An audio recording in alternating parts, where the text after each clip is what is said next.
ಲೋಕಭವನದಿಂದ ಬರ್ತಾ ಇರುವಂತಹ ವಿಜುವಲ್ಸ್ ಇದು.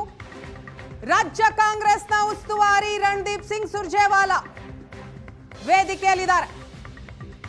2 ಗಂಟೆ ಇದೆ ಕಾರ್ಯಕ್ರಮ ಶುರುವಾಗೋದಿಕ್ಕೆ.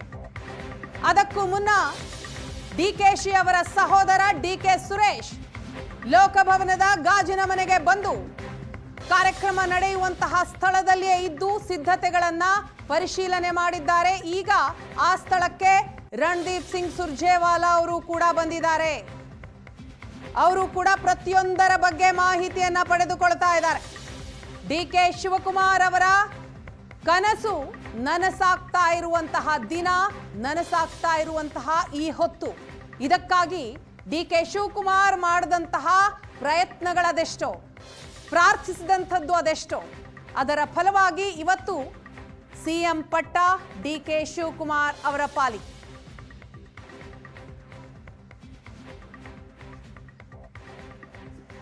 ಇನ್ನು ರಾಜ್ಯಪಾಲರಿಗೆ ಕಳಿಸಿರುವಂತಹ ಸಚಿವರ ಪಟ್ಟಿ ಏನಿದೆ ಅದು ಏಷ್ಯಾನೆಟ್ ಸುವರ್ಣ ನ್ಯೂಸ್ಗೆ ಲಭ್ಯವಾಗಿದೆ.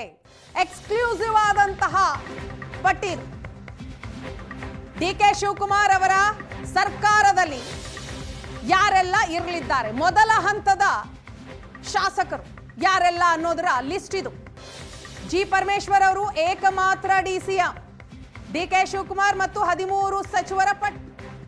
ಒಂದೇ ಮಾತು ಅವ್ರು ನನಗೆ ಹೇಳಿದ್ದು, ಅನಿವಾರ್ಯ ಆಗೋವರೆಗೂ ಕಷ್ಟಪಟ್ಟು ಕೆಲಸ ಮಾಡಿ ಅಂತ. ಸೊ ಅದನ್ನೇ ನಾವು ಕೂಡ ಮುಂದೆ ನಡೀತಾ ಇದ್ದೀವಿ. ಅವರಿಗೆ ಭಗವಂತ ಇನ್ನೂ ಹೆಚ್ಚಿನ ಶಕ್ತಿಯನ್ನು ಕೊಡಲಿ, ನಮ್ಮ ಕರ್ನಾಟಕ ರಾಜ್ಯ ಮತ್ತಷ್ಟು ಎತ್ತರಕ್ಕೆ ಬೆಳೀಲಿ ಅಂತ ಆಶಿಸ್ತೀನಿ.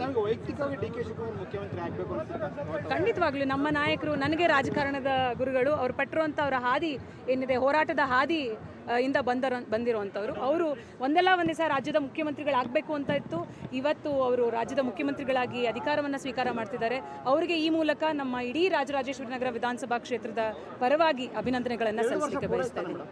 ಖಂಡಿತವಾಗ್ಲೂ ಇದು ಕೇಳೋ ಪ್ರಶ್ನೆನೇ ಅಲ್ಲ. 2 ವರ್ಷನೂ ಪೂರೈಸ್ತಾರೆ, ಮತ್ತೊಮ್ಮೆ ನಮ್ಮ ಕಾಂಗ್ರೆಸ್ ಪಕ್ಷ ಅಧಿಕಾರಕ್ಕೆ ಬರುತ್ತೆ. ನಿಮ್ಮ ಕ್ಷೇತ್ರದಲ್ಲಿ ಅಲ್ಲ, ನಮಗೆ ಕಾಂಗ್ರೆಸ್ ಸರ್ಕಾರ ಅಧಿಕಾರಕ್ಕೆ ಬಂದಾಗ್ಲಿಂದಲೂ ಕೂಡ ನಮಗೆ ಶಕ್ತಿಯನ್ನು ತುಂಬ್ತಾ ಇದ್ದಾರೆ. ಖಂಡಿತವಾಗ್ಲೂ ಮುಂದಿನ ದಿನಗಳಲ್ಲೂ ಕೂಡ ನಮಗೆ ಮತ್ತಷ್ಟು ಶಕ್ತಿ ಹೆಚ್ಚಾಗಲಿದೆ ಅನ್ನೋದು ನಾನು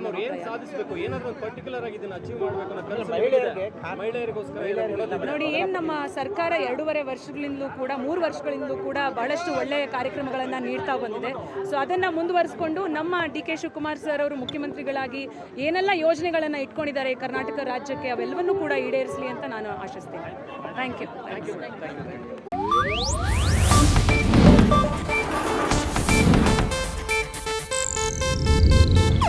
ಇದು ಏಷ್ಯಾನೆಟ್ ನ್ಯೂಸ್ ನೆಟ್ವರ್ಕ್ ಪ್ರಸ್ತುತಿ.